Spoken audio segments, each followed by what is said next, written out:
phúc nhi ôi bất khuất không sợ ân si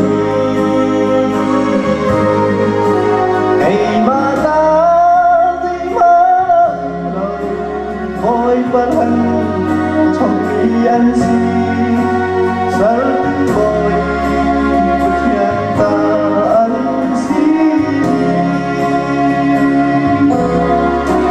ta lấy lòng đi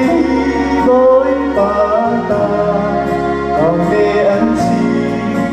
ta lấy cái chỗ mà ta dòng đi